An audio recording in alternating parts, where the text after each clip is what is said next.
ಕನಕಪುರ ನಗರದ ಪೇಟೆಕೆರೆ ಅಯ್ಯಪ್ಪಸ್ವಾಮಿ ದೇವಾಲಯದ ಬಳಿ 4 ಎಕರೆ ವಿಸ್ತೀರ್ಣದ ವಿಶಾಲ ಪ್ರದೇಶದಲ್ಲಿ 38.5 ಕೋಟಿ ರು ವೆಚ್ಚದಲ್ಲಿ ನಿರ್ಮಾಣಗೊಂಡಿರುವ ಸುಸಜ್ಜಿತ ನ್ಯಾಯಾಲಯದ ಸಂಕೀರ್ಣ ಉದ್ಘಾಟನೆಗೆ ಸಜ್ಜುಗೊಂಡಿರುವ ಹಿನ್ನೆಲೆಯಲ್ಲಿ ಹೈಕೋರ್ಟ್ ಹಾಗೂ ರಾಮನಗರ ಜಿಲ್ಲಾ ಆಡಳಿತಾತ್ಮಕ ನ್ಯಾಯಾಧೀಶರಾದ ಇ.ಎಸ್. ಇಂದ್ರೇಶ್ ನ್ಯಾಯಾಲಯದ ಸಂಕೀರ್ಣವನ್ನು ವೀಕ್ಷಿಸಿದರು.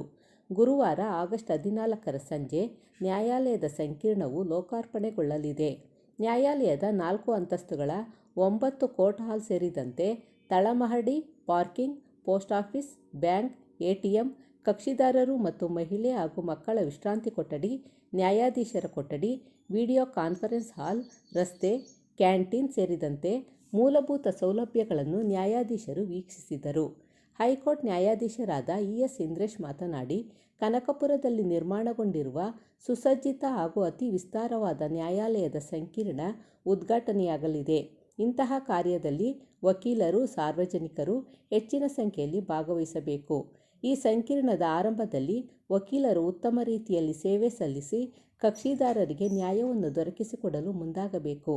ವಕೀಲರು ಕಕ್ಷಿದಾರರಿಗೆ ನ್ಯಾಯ ದೊರಕಿಸಲು ಉತ್ತಮವಾದ ಕಲಾಪದಲ್ಲಿ ಪಾಲ್ಗೊಂಡರೆ ನ್ಯಾಯಾಧೀಶರಿಂದ ಒಳ್ಳೆಯ ತೀರ್ಪು ಸಿಗುವುದರಲ್ಲಿ ಸಂಶಯವಿಲ್ಲ ಎಂದರು.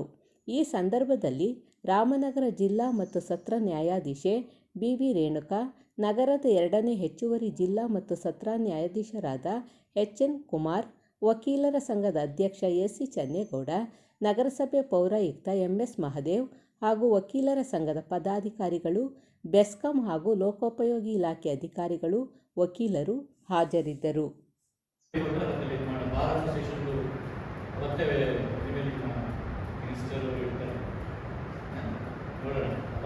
ಸ್ಟಾರ್ಟ್ ಮಾಡಿದ್ರೆ ಒಂದು ವರ್ಷದಲ್ಲಿ ಆಗಬೇಕು. ಆ ಥರ ನಮಗೆ ಅಲ್ಲ, ಇವಾಗ ಸ್ಟಾರ್ಟ್ ಮಾಡಿದ್ರೆ ಅಟ್ಲೀಸ್ಟ್ 1 ಇಯರಲ್ಲಿ ನಮಗೆ ಭಾರತ ಈಗ ನಮಗೆ all integral part of the institution bar and bench ಏನಾದ್ರು ಇದ್ದರೆ ಇದ್ದರೆ ಬೇರೆ ಸೀನಿಯರ್ ಜಡ್ಜಸ್ ಇದ್ದಾರೆ ಹೇಳಿದ್ದೀನಿ. 14 ಕನ್ಸಲ್ಟ್ ನಾನು ಬಂದ್ಬಿಟ್ಟೆ ಅವಾಗ ಬರ್ತೀನಿ ಹೇಳಿರೋದು. ನಾನಲ್ಲಿ ಕೇಳಿದ್ರು ನಮ್ಮ ಪೇರೆಂಟ್ ಕರ್ಕೊಂಡ್ಬಿಟ್ಟು ಅಂತ ಬಂದರೆ ಗೊತ್ತಾಗುತ್ತೆ. ಮೇಲೆ ತೋರಿಲ್ಲ ದಯವಿಟ್ಟು ಎಲ್ಲ ಚೆನ್ನಾಗಿ ಮಾಡೋಣ, ಫಂಕ್ಷನ್ ಚೆನ್ನಾಗಿ ಮಾಡೋಣ. Very important. Part of our profession.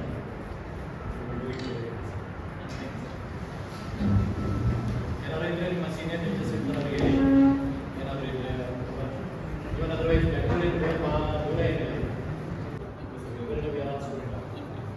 ರಿಫ್ರೆಷನ್ course ತಿಂಗಳಿಗೆ at least 1 Saturday Sunday ರಿಫ್ರೆಷನ್ course.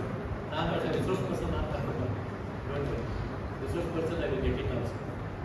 So ಇಷ್ಟು ಒಂದು 100 ಜನ 10 ಜನ ಆದರೆ ಅಡ್ವೊಕೇಟ್ಸ್ಗಳಿಗೆ ಅನುಕೂಲ ಆಯಿತು. It's good for all of us. ಇಲ್ಲ ಜಡ್ಜ್ಮೆಂಟ್ ಬರಬೇಕು ಅಂದರೆ advocates otherwise not possible. Advocates ಇಲ್ಲ ಅಂದರೆ ಸೊ ಇಲ್ಲಾಂದರೆ ಕೇಶವಂತ ಬಾಕಿ ಬರ್ತಾನೆ ನಲ್ಕೆ ಬಂದರೆ ಅದರಿಂದ ಏನಾಗುತ್ತೆ ಅಂದರೆ ಒಳ್ಳೆ ಅಡ್ವೊಕೇಟ್ಸ್ ಇದ್ದರೆ ಒಳ್ಳೆ ಜಡ್ಜ್ಮೆಂಟ್. ನಾವು ಕಾಶಿಯಸ್ ಆಗ್ತೀವಿ, ನಿಮಗೂ ಕೂಡ ಇರಬೇಕು. ಅಲ್ಟಿಮೇಟ್ಲಿ ಏಟ್ಸ್ ಆಫ್ ಜಸ್ಟಿಸ್ ಏನಾಗುತ್ತೆ ನಾನು ಏನೋ ಒಂದು ಕೆಲಸ ಮಾಡಿದ್ರು ನಮ್ಮ ಸಂತೃಪ್ತಿ ಇರುತ್ತೆ. ಈವ್ನಿಂಗ್ ಫಂಕ್ಷನ್ ಸ್ವಲ್ಪ ಲೈಟೆಲ್ಲ ಎಕ್ಸ್ಟ್ರಾ ಬೇರೆ ಲೈಟ್ ಎಲ್ಲ ಲೈಟ್ ಹಾಕ್ಬಿಟ್ಟು ನಾವು ತೊಂದರೆ ಆಗ್ತದೆ. ಜನರಲ್ ಕೆಲಸ ಇವರೆಲ್ಲ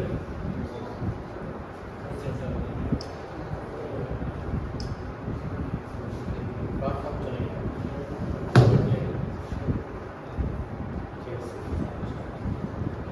ನಮಗೆ ಎಷ್ಟು ಜನ ಬರ್ಬೋದು ಏನು ಅಂತ ನಮ್ಗೆ ಐಡಿಯಾ ಸಿಗುತ್ತೆ. ಇಲ್ಲ ಸರ್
ಸಾಕಷ್ಟು ಜೋಳದೇವು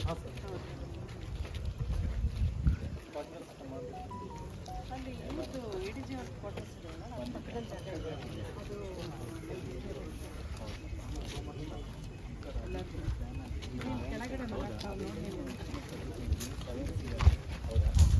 ಎಲ್ಲಿದೆ ಅದು ಯಾವ ಸ್ಟೇಜಲ್ಲಿ ಇಲ್ಲೇ ಮನ್ನಡಿ, ಇಲ್ಲೇ ಹತ್ರ ಕೆಳಗಡೆ ಪೋಸ್ಟ್ ಆಫೀಸು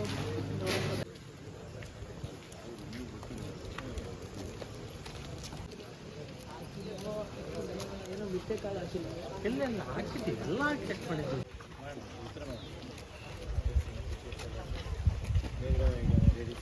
ದೊಡ್ಡದಿದೆಯಲ್ಲ ಹಾಲು ಇದೇ ಆಗಿ ದೊಡ್ಡದು ಯಾವ್ದು ಕಾಣ್ತದೆ, ದೊಡ್ಡದು ಯಾವ್ದು ಹಾಂ ಸಾಲ್ವ್ ಮಾಡಿ.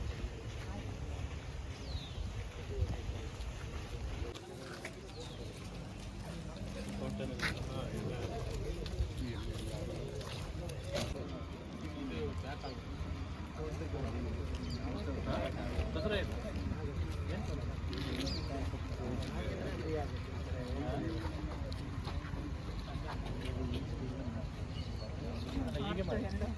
ಈಗಾದ್ರೆ ಸ್ವಲ್ಪ ಇಲ್ಲಿ ಜನ ಜಾಸ್ತಿ ಆದ್ರೂ ಅಲ್ಲಿ ನಿಂತ್ಕೊಂಡು ನೋಡ್ತಾರೆ, ಅಲ್ಲಿ ನಿಂತ್ಕೊಂಡು ನೋಡ್ತಾರೆ. ಹೊಸ ನ್ಯಾಯಾಲಯ ಕಟ್ಟಡ ಆಗಿದೆಯಲ್ಲ, ಇದನ್ನು ಉದ್ಘಾಟನೆ ಮಾಡಬೇಕು ಅಂಥೇಳಿ ನಮ್ಮ ಕರ್ನಾಟಕ ರಾಜ್ಯದ ಗೌರವಾನ್ವಿತ ಉಚ್ಚ ನ್ಯಾಯಾಲಯದ ನ್ಯಾಯಾಧೀಶರಾದಂಥ ಆಡಳಿತಾತ್ಮಕ ನ್ಯಾಯಾಧೀಶರು, ಅಡ್ಮಿನಿಸ್ಟ್ರೇಟಿವ್ ಜಡ್ಜ್ ಶ್ರೀ ಇಂದ್ರೇಶ್ ಸಾಹೇಬರು ಬಂದಿದ್ದರು ಇವತ್ತು. ಮೊದಲು ಈಗ 14ನೇ ತಾರೀಕು ನಾವು ಈ ಹೊಸ ಕಟ್ಟಡವನ್ನು ಉದ್ಘಾಟನೆ ಮಾಡೋದಕ್ಕೆ ಅವ್ರು ಬಂದು ಇದೊಂದ್ಸರಿ ವೀಕ್ಷಣೆ ಮಾಡ್ಕೊಂಡು ಹೋಗಿದ್ದಾರೆ. 14ನೇ ತಾರೀಕು ಅದು ಉದ್ಘಾಟನೆ ಆಗ್ತದೆ. ಆ ಸಂಬಂಧ ನಮ್ಮ ಜಿಲ್ಲಾ ಪ್ರಧಾನ ಜಿಲ್ಲಾ ನ್ಯಾಯಾಧೀಶರಂಥ ಶ್ರೀಮತಿ ಬಿ ವಿ ರೇಣುಕಾ ಮೇಡಮ್ರವರು ಮತ್ತು ಸ್ಥಳೀಯ ನ್ಯಾಯಾಲಯದ ನ್ಯಾಯಾಧೀಶರು ಎಲ್ಲರೂ ಇಲ್ಲಿ ಆಗಮಿಸಿ ಎಲ್ಲ ಈ ಕಟ್ಟಡವನ್ನು ವೀಕ್ಷಣೆ ಮಾಡಿದ್ದಾರೆ. ಈಗೆಲ್ಲ ಒಂದು ಸಾರಿ ಆದಮೇಲೆ 14ನೇ ತಾರೀಕು ಅದನ್ನು ನಾವು ಉದ್ಘಾಟನೆ ಮಾಡೋದಕ್ಕೆ ಕಾರ್ಯಕ್ರಮದ ಬಗ್ಗೆ ರೂಪುರೇಷೆಗಳನ್ನು ರೂಪಿಸಬೇಕು. ಹಾಗಾಗಿ ಮತ್ತೆ ಒಂದು ಸಭೆ ಹೋಗ್ತಾ ಇದ್ವಿ, ಅದು ಮಾಡಿ ನಿಮಗೆ ಮುಂದಿನ ಮಾಹಿತಿ ಕೊಡ್ತೇವೆ.